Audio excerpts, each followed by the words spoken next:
it almost felt like a hamster wheel that I couldn't quite get off of. When do I come up for air? Right. When do I replenish my creativity? We are so uncomfortable with silence and stillness and boredom. There's this knee-jerk reaction to fill it with content. Totally. But like you said, it doesn't give us any space to wander in our minds. Yes. Yeah, the culture in America has normalized this, 10 days off a year, which is crazy to think about. Insane. And you are available on weekends, and you go overboard. And there's we don't value rest.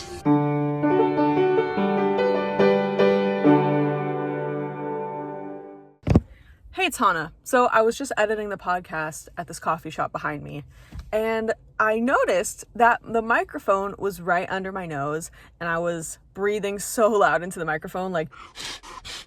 So, apologies if you could hear my loud-ass nose breathing. Next time, I'll make sure to hold the microphone far away from my nose and put the audio on 2 separate channels. We're learning. Bear with me, but please enjoy the podcast. I sit up straight. Okay. Hello, I am here with Emily Atwood in her adorable studio in Orange. The way I met Emily was because you were my teacher for brand design, was it? Yes, remotely. During the pandemic. Yes. I went to Laguna College of Art and Design. You were my teacher there. And now I no longer do graphic design, but you do graphic design still in your own cool way. And I'm having you on because you are a designer who has kind of like forged your own path amidst the corporateness of it all. You've kind of like found yourself, and I look up to you in that way. So wow, thank you. Yeah.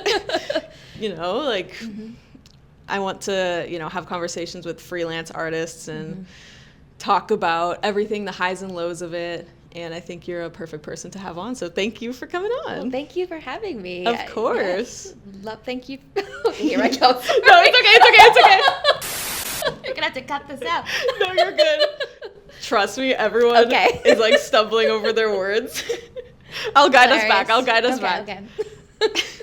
So how do you define yourself? Do you call yourself an artist, or do you call yourself a designer, or? This is an interesting question. I don't know if it's an imposter syndrome, but I've never felt confident in calling myself a graphic designer for whatever reason. Really? I don't know why. I think it is a little bit of imposter syndrome, but I would define myself as now at this point, specifically a type designer, obviously educator, but more of this sort of eclectic creative person where at this point in my career, I've really allowed myself to gravitate towards multiple interests to design in the way that I really feel excited about and passionate about. And it is about finding your true voice and carving your own path. Yeah. But there also has to be, sometimes you don't find that until these experiences of struggle or feeling boxed in. And so that's sort of, what you just mentioned in terms of being in this corporate environment. Yeah. So we both left agency life. Can you explain a little bit about which agencies you worked at and kind of your path so far as a designer and as an artist? Yes. So I graduated from Laguna College of Art and Design, and I'm an educator there, but also an alum of LCAD in 2017. Pretty quickly after I graduated, I worked as a UI UX product designer at Envoy here in Irvine, locally. Okay. So I was hired to work on a lot of TV interfaces and UI interfaces. That was a good stepping stone position. Yeah. But something inside of me knew that didn't quite feel aligned. By pure serendipity, one morning I was on Instagram, like we all do in the morning, and the agency in New York called Pentagram posted a brand project for some sort of film studio, and it was by Polishare's team.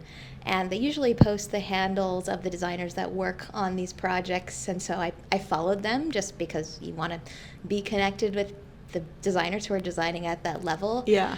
an email comes into my inbox an hour later asking if I wanted to interview for an internship on Paula Scher's team at Pentagram. Crazy. And so that was, my stomach dropped. Yeah. When I saw that, I didn't know quite like how quickly that happened. How is that possible? Yeah. The names I was reading in that email.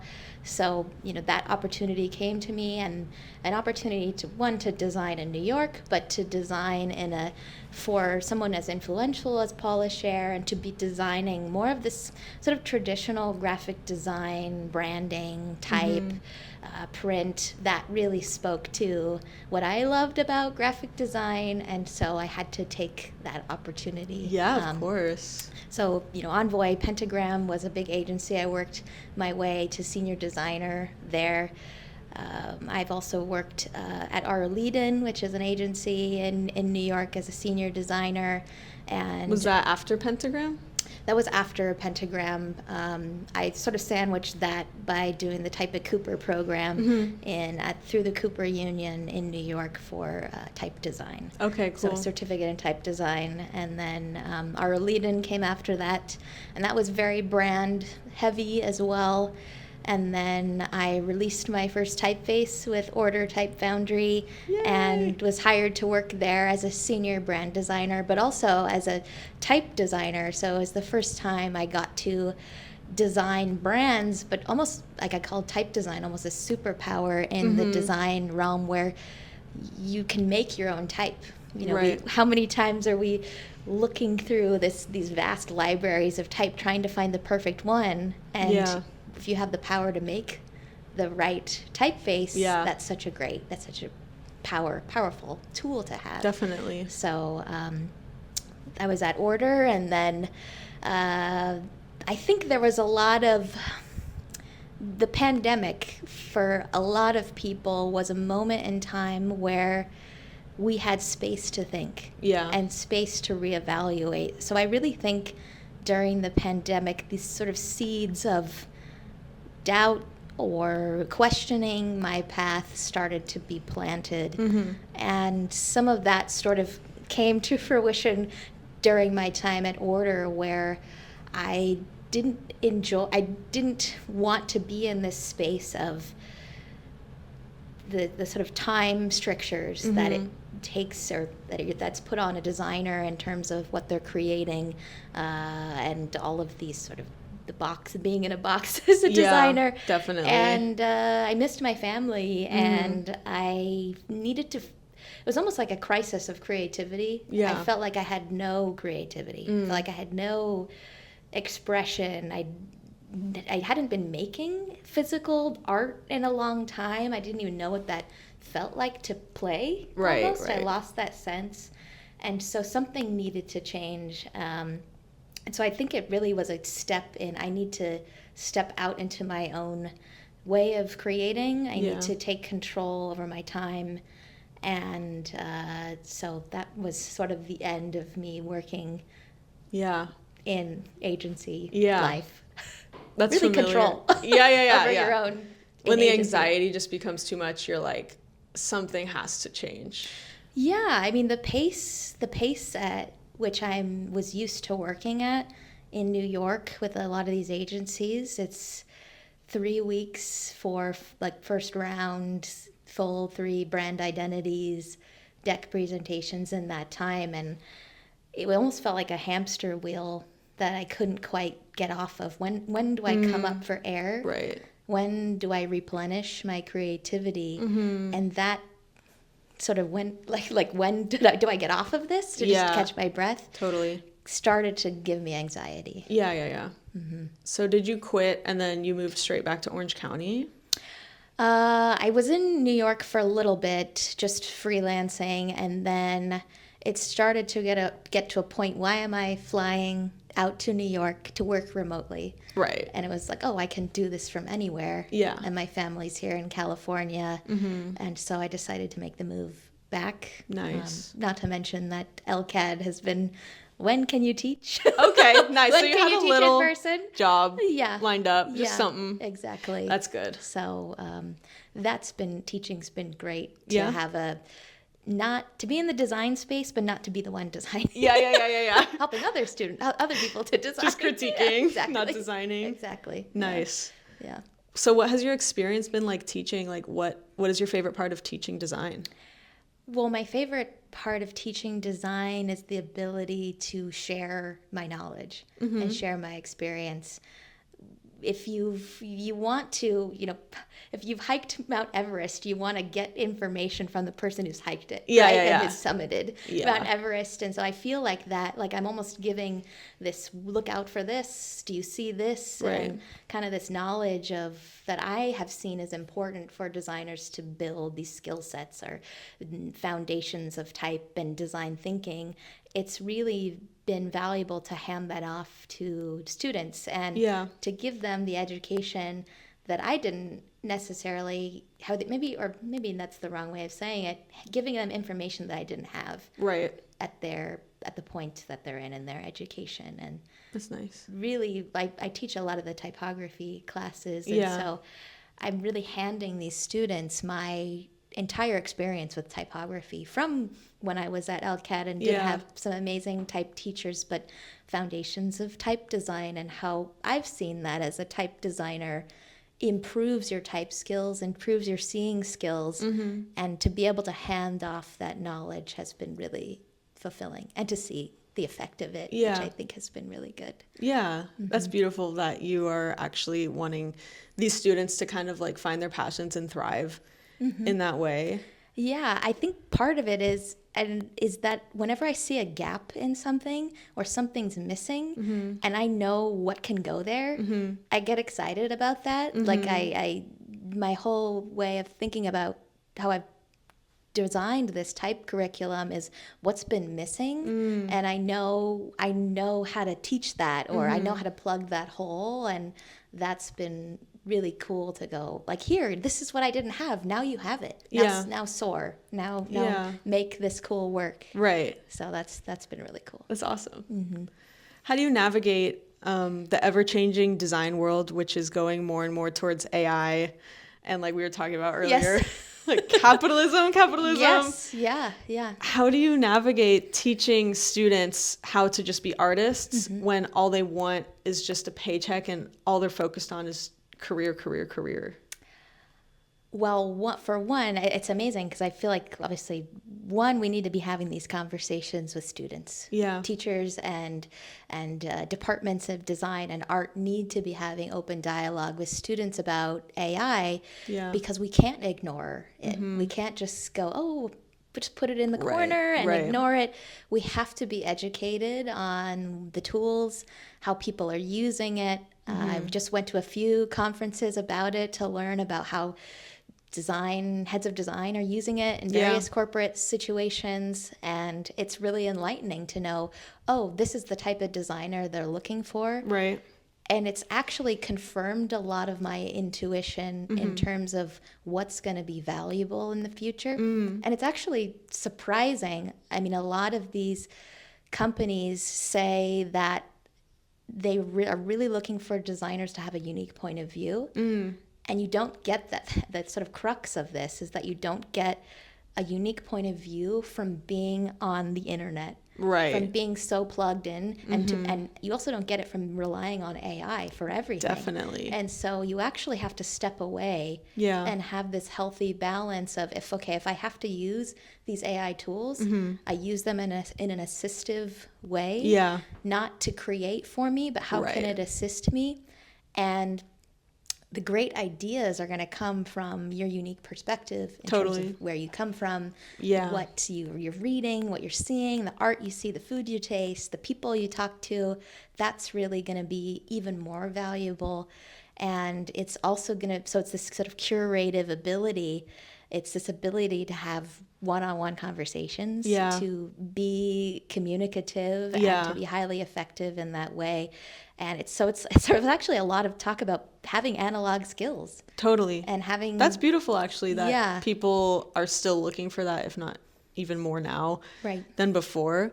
Like, the pendulum has to swing one way for it to swing the other way. Absolutely. But you can't direct something a person, if you're a creative director or AI, unless you know the craft of what you're making. Yeah. If you don't know what makes package design great, sustainable or effective or modular, all of those factors, you don't know how to judge an output.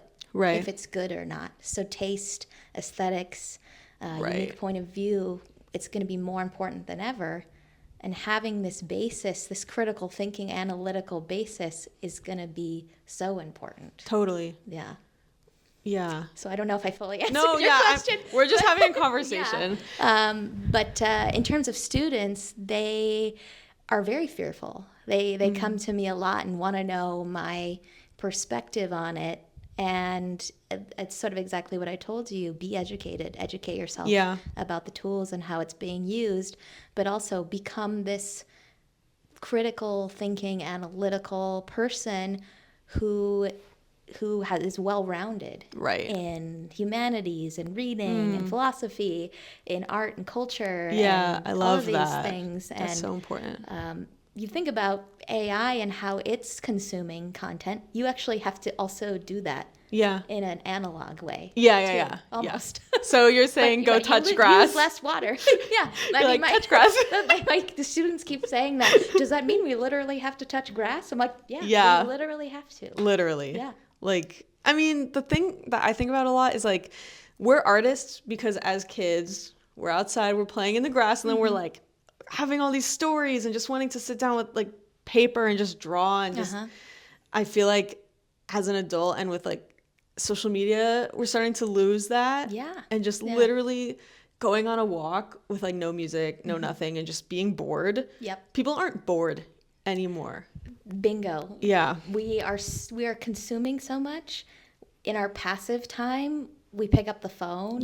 Or like you said, we're on a walk, we put in our AirPods, we're listening to music. We are so uncomfortable with silence and stillness and boredom. There's this knee-jerk reaction to fill it with content. Totally. But like you said, it doesn't give us any space to wander in our minds. Or to process things. Or to make something.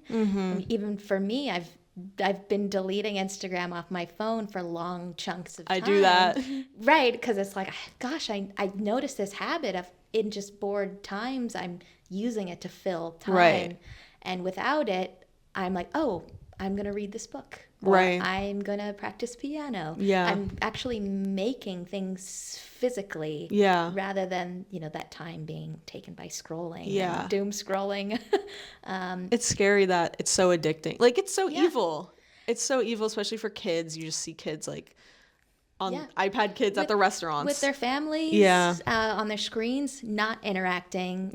Sometimes when my family, we go out to dinner, we've noticed people stare at us because we're so engaged in conversation. And talking about what we're learning. And then we look at these other tables and kids are on their iPads. And there's no connection.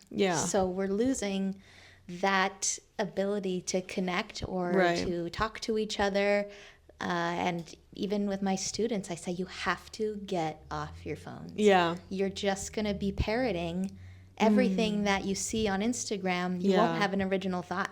Go out, see a play. Go to the museum. No, literally. Go have an amazing taco somewhere. Have these, experiences that are made by humans. And learn about humans. And so it's so important for our creativity to block out that and to give us that, be okay being uncomfortable in the silence and the boredom. Because that's when connections start to be made. And silence and boredom, I feel like, scares a lot of people because that's when your deep, dark thoughts come out. But that's when the best art comes out. When you're like making art based on your true, like, darkest feelings. And that's why all the art, like in an art history class, is so beautiful and so meaningful because that's coming out of people's like real experiences, like war, famine, like stuff like that.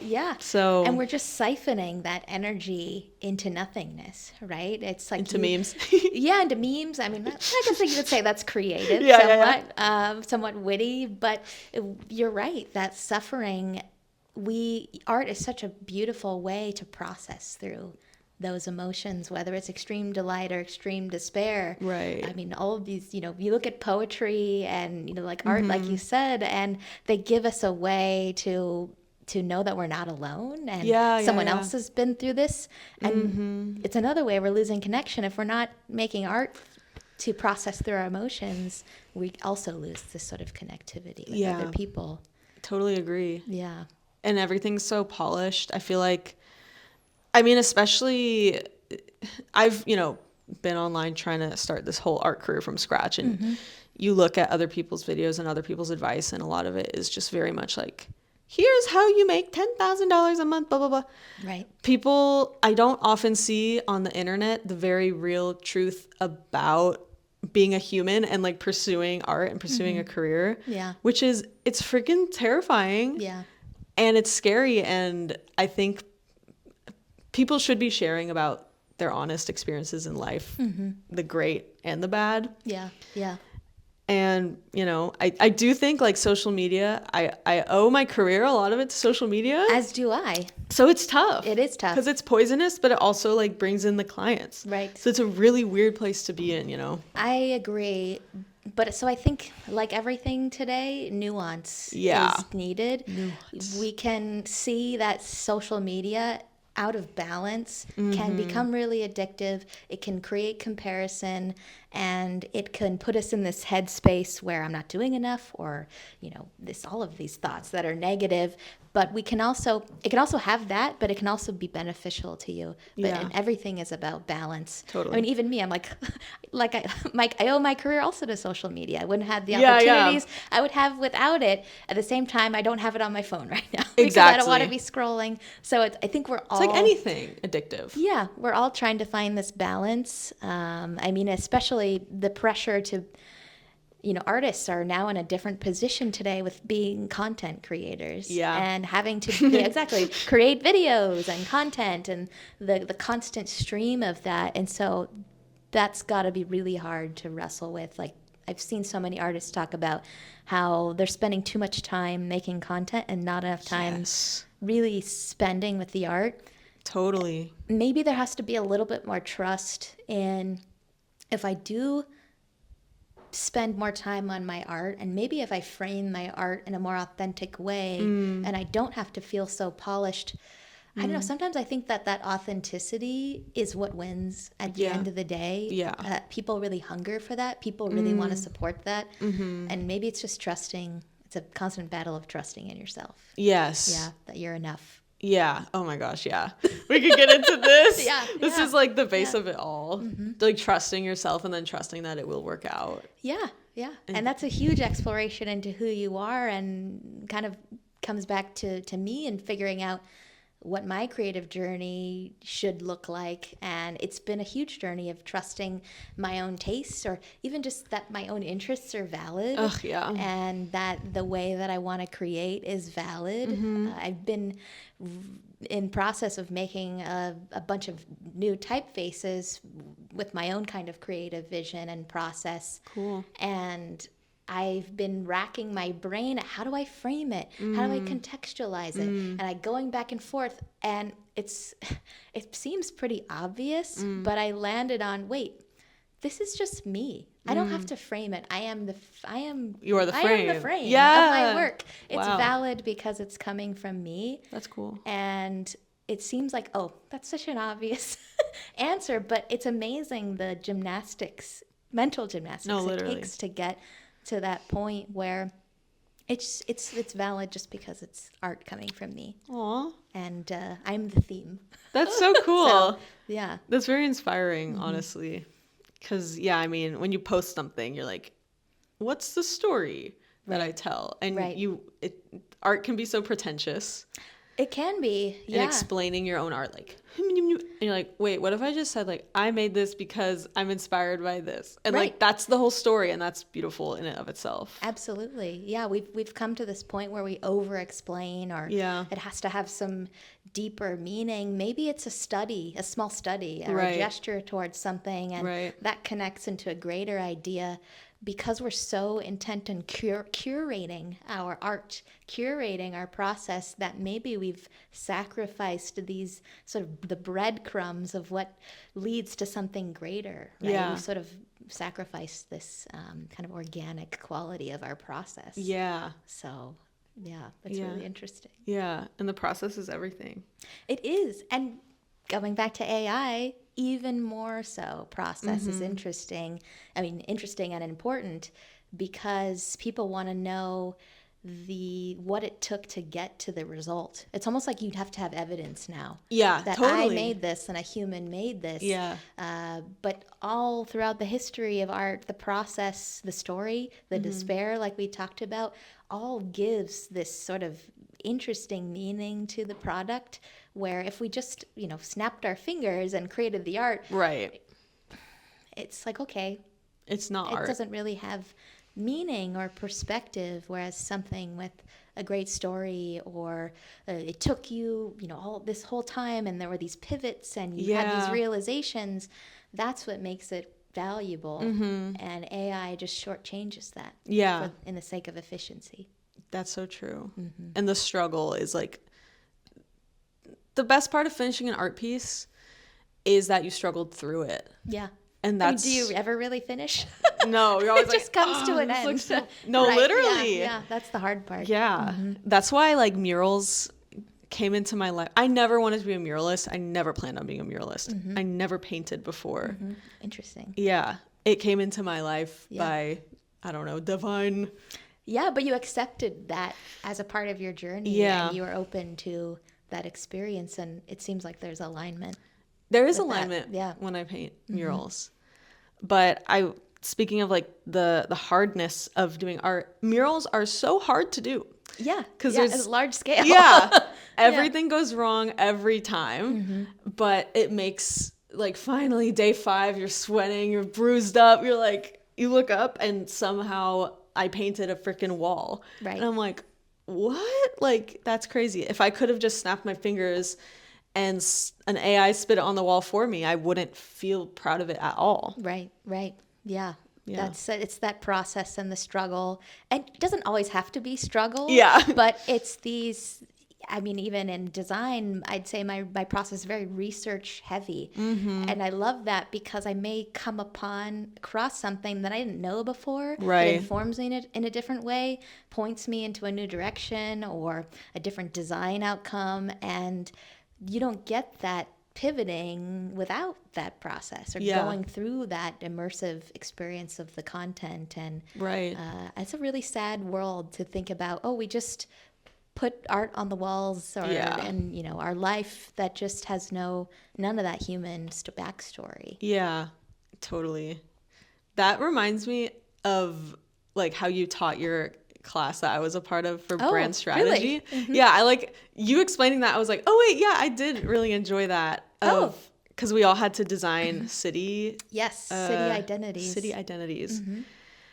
And I remember you just gave us instruction of just go research this, go crazy, write down everything you could find about it, and then it's less grunt work because you just find out everything. You're like, oh wait, that's interesting. I'll make a design about that topic. Yes. And I feel like design is not you like just outputting stuff. It's you discovering things, and then you're the vessel of creativity that just makes it look visual in some way. Oh my gosh, I'm like getting emotional that you remember that. That's a really great thing for you to remember, because I think a lot of students struggle with, or even professional designers. You're right. They think I'm making these decisions, but it's like out of thin air. Like, where are you getting these decisions from? And when you realize that design is about uncovering the answers, things design themselves. Yes. And that's where the curative quality comes into play, because you have to have that background and foundation and aesthetics and what is good to choose how that should be framed. And so design becomes much more about discovery and archaeology rather than this should just be pink because it's cool. Right. And again, there's not much of an interesting story behind it. Right. But, you found something in the archives and there was this interesting design element that we can revive or use it to create a system, that becomes much more ingrained or a part of the identity. Yeah. Yeah. I love that you brought that up. Yeah. I mean, I totally forgot about it. Yeah. And then you explaining it, I was like, oh, yeah, wait, that was fun. Yeah. Good. Yeah, my students remember. It's funny, not to go on a tangent, but go on a tangent. I remember, obviously, I remember things my professors have said in my head, and I tell my students, I'm going to be in your head. Yeah, no, literally.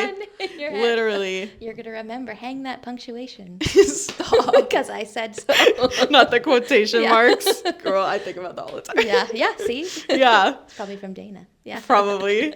Yeah, it's funny, like, obviously, I no longer call myself a graphic designer, but, like, once you're a graphic designer, you're always a graphic designer. Yeah, but you have these tools, this way of seeing that is design. Yeah. And I even tell my students, you don't have to be a graphic designer, but this way of seeing, this way of observing the world and translating the world is a skill set that can apply to anything. And it's like you're adding these arrows into your quiver that will be useful in any way you decide to move forward. So, even though you don't call yourself a graphic designer, you're still using design sensibilities in terms of color composition and scale and all of this, and problem solving the dimensions. Totally. Right? So just a different medium, but it's the same thing. Yeah. Actually. Yeah. So it's very transferable. It is. Yeah. Which frees you up. I don't have to be a quote unquote graphic designer, but maybe I can also design my life in an interesting way. Yeah. Right. That's why I like the term creative. I'm a creative. Yeah. Yeah.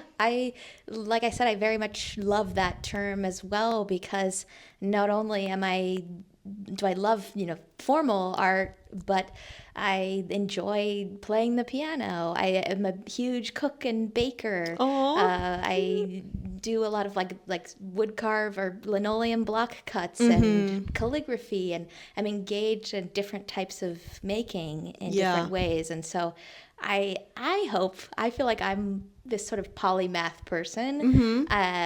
We've been in an era of specialization. I feel like a lot of generalists don't get their due, but totally. I think we're probably the strong undercurrent of a lot of places, and I hope that we, it's our chance to rise, that it's okay to be a generalist, and that I don't know, I think there's strength in that because you know how to direct a lot of things. Yeah. And it's fun to learn new things that you're kind of bad at. Right. That's true. Like, learn piano as an adult. Why not? Yeah, why not? Be open to learning. Exactly. Lifelong learning. Yeah. So that's what makes you interesting as a person, and then, ability to navigate these changes when you're flexible and are open to learning. Yeah. When you're closed off, I think you should be fearful of that. Right. Because you're not changing or evolving or learning or gaining new information. Yeah, agreed.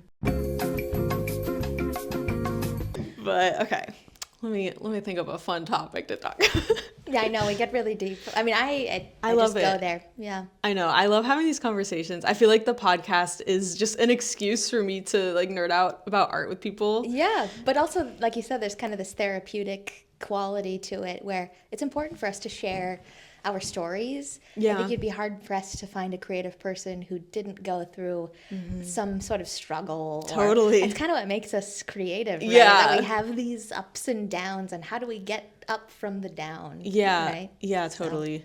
Yeah. It's sometimes I look around and I see people who just go on one path, and I'm like, but where's the crises? Where's graduate high school, go to college, now you're an accountant for the rest of your life, and I'm like, that sounds maybe they're in so crisis scary. Though internally. Being the accountant, and like you said, they can't acknowledge, or maybe they won in life and they're content. I don't know.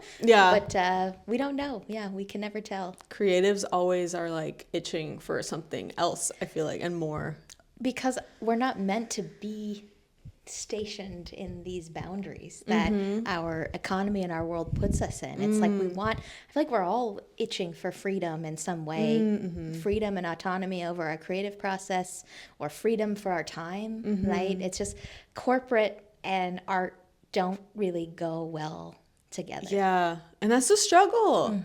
Because, like, so many great artists are working for, like, Google or something. Right. Yeah. And that's just, it's a paycheck, and it's a really good paycheck. There's no shame in that. Yeah. Absolutely not. Yeah. But I remember, like, when I was at the agency, someone said something to me that just made me so sad. And it was like, an agency is where screenwriters become copywriters and, like, they just go to die here. And like where creativity goes to die. And that was kind of an inside joke with everyone. And I'm like, ha ha ha, but I'm not laughing. I'm like, because you're probably feeling that slow death in yourself. Yeah. Like I said, I wish there was more of a value put on nourishing the creative. That there's almost, like we said, time is money. But if you invested in your creative people and you poured back into them, you would gain so much back in return. No, literally. Quality in return. And so, but we don't think that way. Take care of your people. Yeah. And your people will be able to perform better. Right? Yes. And so there's just not that I've experienced it in different ways and less in other ways, but I don't know if anyone's going, let's just stop projects for a few weeks and just rest. Right? Yeah, because then they'll lose millions of dollars. Yeah, but that would be so beneficial to everyone. Right, if we had more of that culture of let's feed back into ourselves. Yeah. Instead of we're just constantly outputting. And then you just don't feel creative. Or you're like scraping for ideas because you just have to meet the deadline. And you're not proud of the work you make. Yeah. Or at least I didn't feel like I was proud of the work I made in those situations. Right. Looking back. Yeah. It's this country. Do we really want to go down that can of worms? Yeah. Because it's true. Like, you ever, like, traveling, and you're like, oh, wait, everyone's just, like, taking a siesta and the whole month napping. of August off. In Europe. Yeah. And they're happy, and they're drinking coffee in the streets. Yeah. And they're creative. It's like, what's the difference? Like, yeah, the culture in America has normalized to this, 10 days off a year, which is crazy to think about. Insane. And you are available on weekends, and you go overboard, and we don't value rest. As a society. Doesn't even matter if you're a creative, we don't value rest because rest is time where you could be making money. Yeah. But in sort of if you even look at nature, there's the dormancy period of winter. There's rest evident in our biology, in nature. We have to go to sleep at night, right? We literally have to, or else we can't operate during the day. Totally. Why don't we take note from nature and apply it to our lives? I know. And know that balance is everything. Yeah, it really is everything. I remember it was like so tough for me to try and like take a lunch break at work. I don't know if you probably relate. Yes. Like work, like it's so common. You're working and then you're like eating while you're working. Yes. Not even an hour you can take to just go outside and have your lunch. Disconnect from your work. Yeah, there's totally that pressure. I mean, luckily, when I was working at Pentagram, the perk was that lunch was provided. Okay. For 3 out of 5 days out of the week. Oh, that's awesome. So it was very you get up with your team and you go have lunch, which is like not normal. And also was the great perk. So that was a really nice break where we could just talk and eat with each other. Other situations, there was that pressure to work through lunch or a meal, and it's interesting because if your boss doesn't take time off during the year, you don't feel like you can take time off. You feel selfish. Yeah, but on the other way, when your boss does, you're like, oh, it's actually socially acceptable to take time off. So It's vacation. interesting. I remember talking to sort of a head of a team once, and she said, "Oh, I don't want to take time off, but my team can." I was like, "No, it starts with you. They're Yeah. not taking time off because you're not taking Totally. time off." So the people in power have to realize that they're setting an example Yeah. for the culture of their team, and so, yeah. And if you want to be respected, you have to like respect your employees. Absolutely. You know? Absolutely. And it comes back, right, when you create that supportive environment for your team, that support comes back to you through loyalty or through the way that the work becomes more quality. It doesn't become this survival environment where, you're just trying to get by and get things out the door. Yeah. You're like seen as a human. Yes. You just want to be seen as a human and not like a robot. Right. You know? That's the struggle with the ongoing projects. You start to feel very robotic and formulaic. Right. And again, it's similarly to not having time with social media. When you don't have that rest with all those projects, you don't have time to input new creativity, and so you actually just rinse and repeat the same ideas, and that can lead to sort of this homogeny of every project kind of starts looking the same. Yeah. But you need that dose of inspiration or rest time to start to look elsewhere. Yeah. So again, that's the same problem in a different context. Yeah. Well, we've talked a lot of shit about agency life, Yes. but let's pivot to freelance life. So you're like half freelance and then half a professor. I would say more a professor right now. Yeah. Was there a time when you were mostly freelance? Yeah, my time in New York, sort of in between working at Pentagram and in between working post-order. But yeah, recently I've been more of the instructor. Nice. But I want to go back into more freelance. More freelance. Yeah. So it's sort of looked different throughout my evolution as a designer. Yeah. How do you navigate freelance when clients are not regular or when you don't know like when the next client is coming? That's a good question. I think it's important to put out the work that you want to be working on. I would say that I'm probably in a unique position where, fortunately, my resume has put my name out there in a certain way so that I do get quite a bit of interaction with people. So I wouldn't say that there's too many dead spots. Congrats. But, yeah, I mean, great. that's through the struggle Right. of having been in the places I've worked at, Right. and again, social media, the following that I have, and the types of people who follow me, I get people, from London and from various places asking me for work. That's great. But recently I've been more teaching, so Yeah. I've had to it's more of like I've had to silence and Yeah. say no to a lot of things. I've also been saying no to a lot of AI projects and tech company projects. It's hard because it's like the money would be nice, but there's something that I just can't stomach by contributing to that kind of work. Good for you.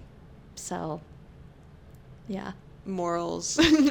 It's between a rock and a hard place. But it would feel maybe it's just triggering and doing projects that I don't feel excited about, and having this existential crisis of design work for these things that just don't really mean a whole lot to you. Yeah.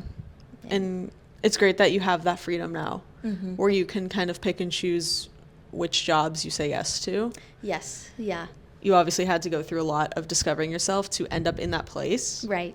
And like getting to that place is so cool. Thank you. So Yeah. congratulations that you have that going for you, Yeah. I mean, I've started as a generalist, and actually I am going career-wise more into this specialized field. So it's kind of been about educating people who have approached me like, no, I don't do that anymore.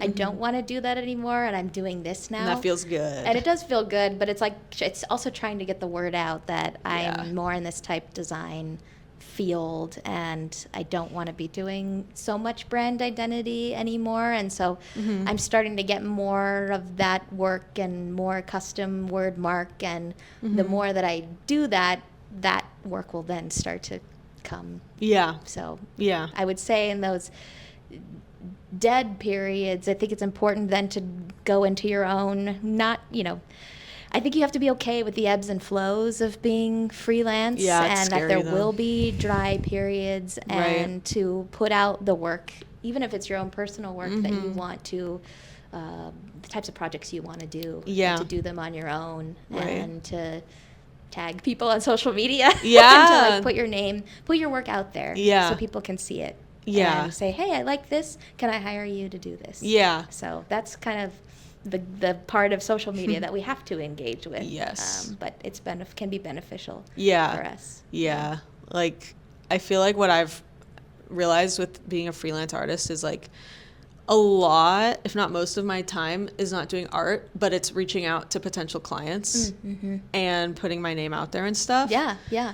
I feel more like a business person than an artist Yeah. a lot, Yeah. which is fine. But Well, you are managing your business. Yeah. Of being a designer. You think Yeah. about we're running like a mini studio. Yeah. And if working at an agency, you would have a project manager. Yeah, yeah, You would have yeah. an account team and producers and Yeah. copywriters. That is now all you Yeah. or me, right? Yeah. You have to be this well-rounded business person who signs contracts and reads them and sends out Totally. proposals and sets everything up and Yeah. the scope of work and whatnot. So we also have to, knowing that, we have to be kind to ourselves. That Yeah. you're doing a lot. We're doing a lot. yeah. Yeah. That's beautiful to hear.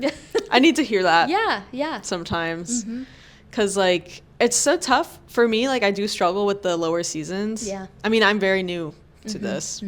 A year. Okay, yeah, that's really new. Yeah. So it's like, I feel like once you know what you want to do, it's like, all right, bring them in. Right, But right. it's like people need to first, like, hear about you. Yeah, you And have to it put your takes- work out there, connecting with people. I mean, you took even more of a pivot because you pivoted outside of design. And so you actually have to build that network. I'm still operating within that design network, which I've been building for a long period of time. And so with those experiences that I've had in workplaces I've been at, I have a big network. Yeah.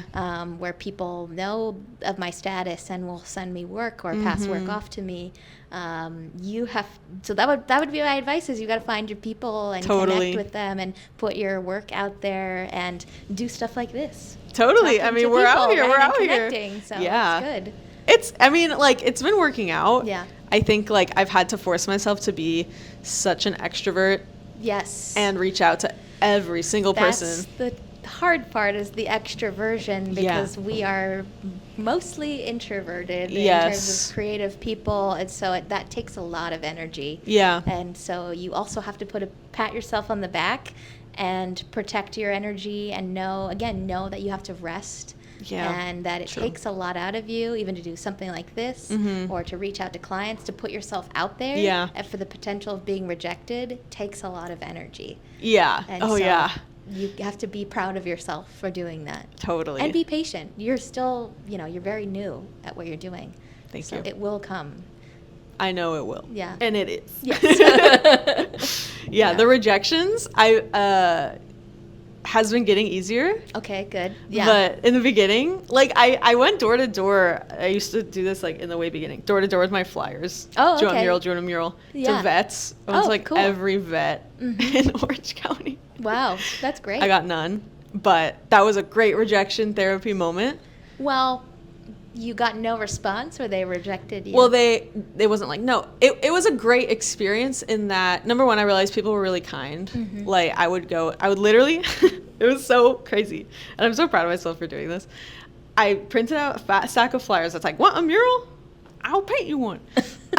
And then I just, like, went into vets. And I remember being in my car, and I was like, okay, I'm gonna go. And I walked in, like, walk up to the front desk. Yeah. Hey, I'm a local muralist. If you guys ever want a mural, let me know. Here's my flyer. Here's a sticker.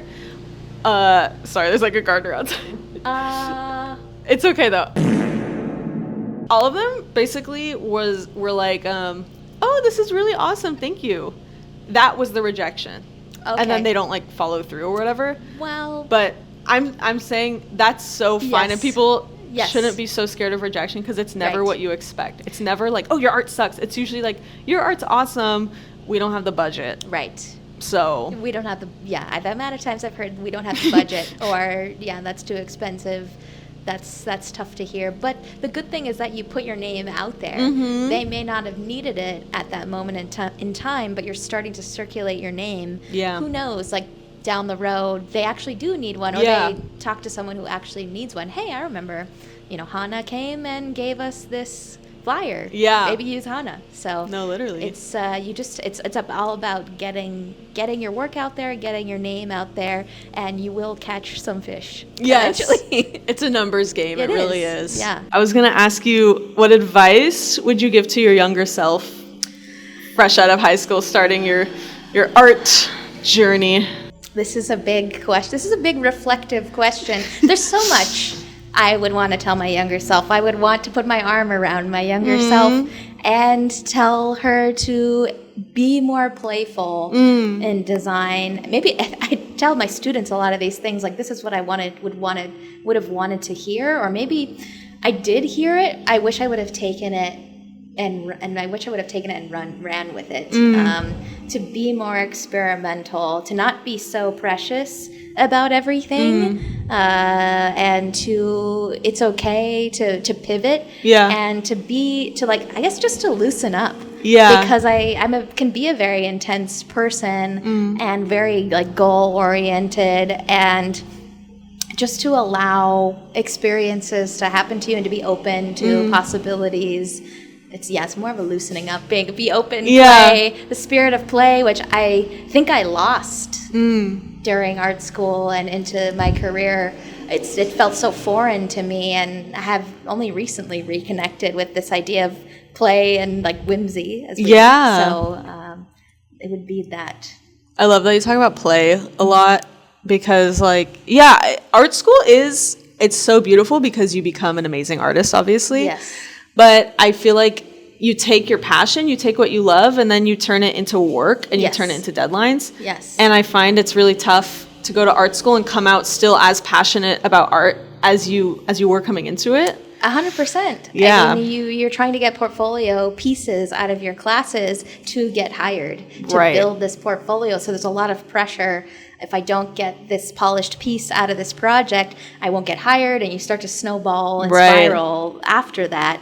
So there's not these spaces or pockets in education where it's just time to play and experiment. And so I think we need more of that in design education. It's like, yes, we can have this intense creation of portfolio pieces, but we also need time to play, time to make, and time to just experience experimentation. So there's that balance. That's kind of like with everything, design school. Balance with everything. I think LCAD did a decent job of taking us on field trips to just make art and make messy art and use our hands.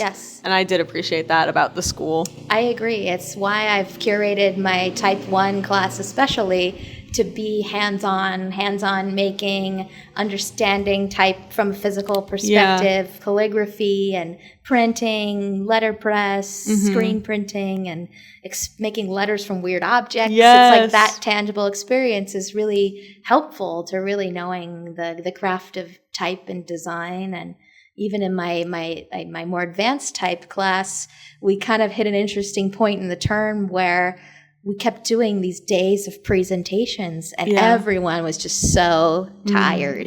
Like, it's so hard to sit through 14 presentations in a row.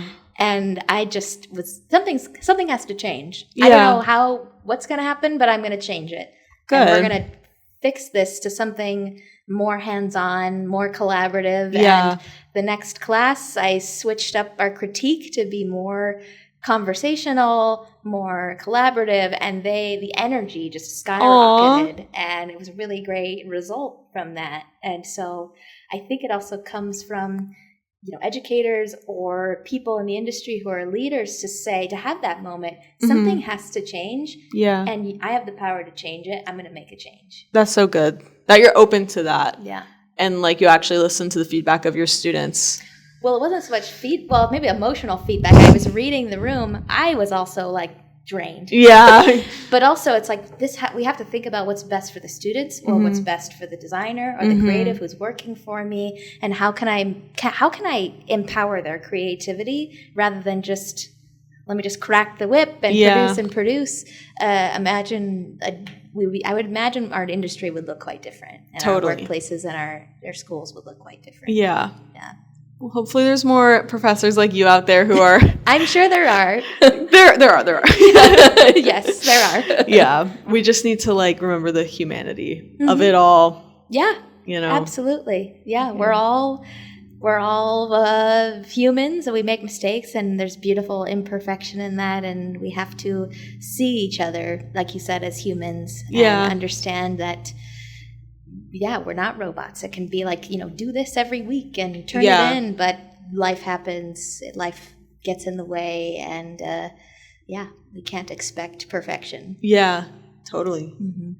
Cool. I think I'm gonna wrap it up. Good. But would you like to say your social media handles? Sure. Well, I have my design handle, which is @the_m_dash.